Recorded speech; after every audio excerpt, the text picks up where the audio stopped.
Os golpistas ficaram em pânico quando um hacker confrontou eles e falou o nome dos caras. Vem comigo. Começa agora. It's the entrance of the tower. So the call center is over there, and then to the left, basically in this one, then there's like one more room. Then we have like elevators, which are going to different floors. And this is 922. Let's say like one laptop is there.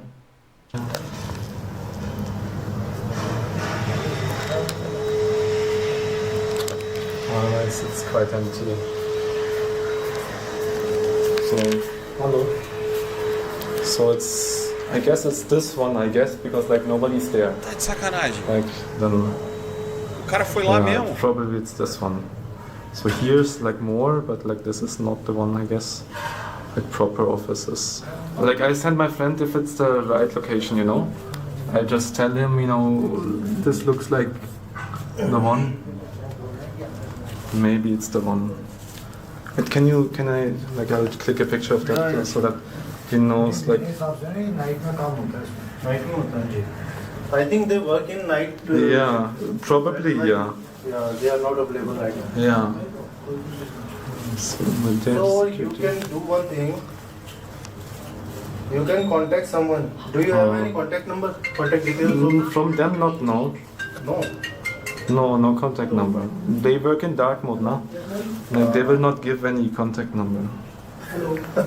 Again, huge shout out to my friend Neep for physically going to their building, and my friend Nanobator for helping out with the investigation. And at this point, I had gathered pretty much all the evidence I needed. I had their exact location, the names of the bosses and the employees, the money mules they would use to launder money, and their companies that were based in India. Instead of idly observing them, it was now time to engage in sabotage. The first thing I did was send a lengthy email to past victims letting them know that they had been scammed and what steps they needed to take to get their money back. And although I didn't get many responses because most people simply don't check their email, there was one response in particular that definitely stood out to me. The reply was from a lady in her 70s who explained that she was going through a difficult time due to her husband passing away, which made it easier for the scammers to take advantage of her. Thankfully, because of my email, she was able to contact her bank, make a dispute, and get her money back. And although there was ultimately a happy ending, it still angered me to hear that they were taking advantage of somebody in such a vulnerable position. But it also made me realize that it wasn't enough to try to save people from scams that had already... Pera aí, vamos falar desses balão aqui, ó. Vocês estão vendo esses balão aqui?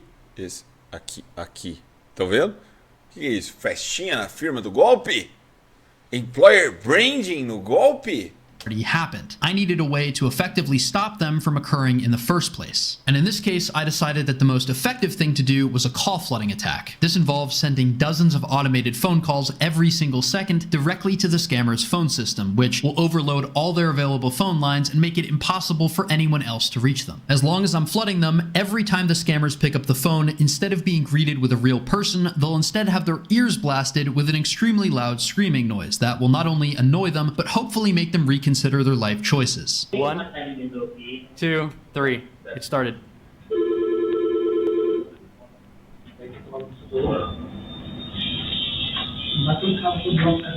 Que coisa macabra. Sabotando golpistas indianos.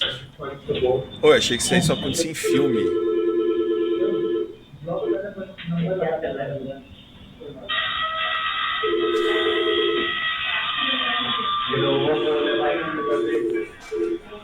I would continue to flood them for quite a while, but at some point the scammers realized that trying to fight the flooding was completely useless, so they just turned off their phone number and instead focused on people who they were already in a call with. But I wasn't going to let the scammers get off that easily, so I started to boot offline their internet connection, which not only disconnected their phone calls, but also the remote sessions they had established with their victims. Esses balõezinhos.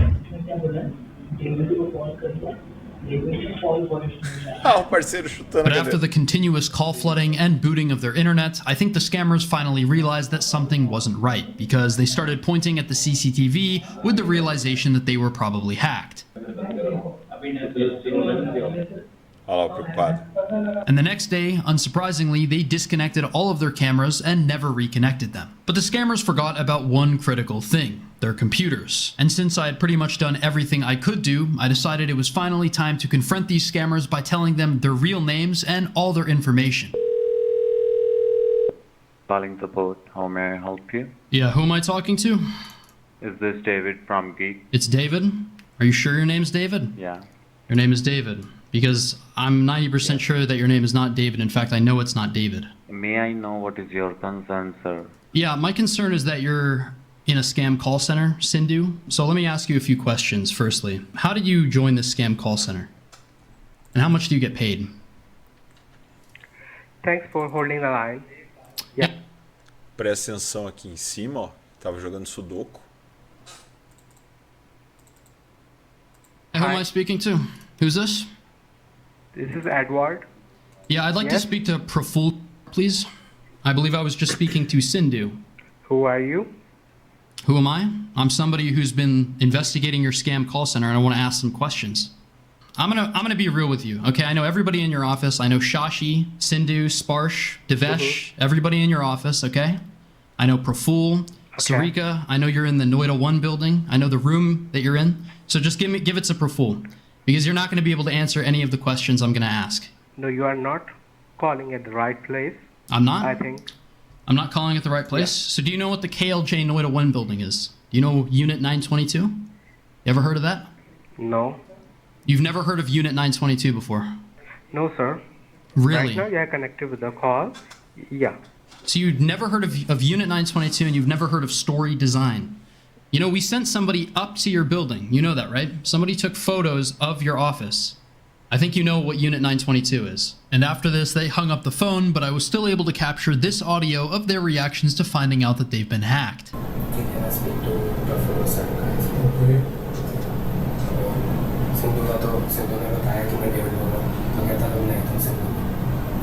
Sir वही आया है, बाकी आपका नाम जानते हैं, बोला सीधा 922 नंबर से आप लोग यूनिटी 1 से बात करो, अपने फोन से बात कीजिए। बोला I don't know who you are, I don't know whom you are talking about, but if you need to talk to us, you can come and meet us right here. हाँ। Last time मैं ये बताने वाला था कि बाहर से किसी से मेरे को पता लगा था कि कोई यहाँ पे आके फोटो खींच के गया था, तो मुझे यही कस्टमर लगा।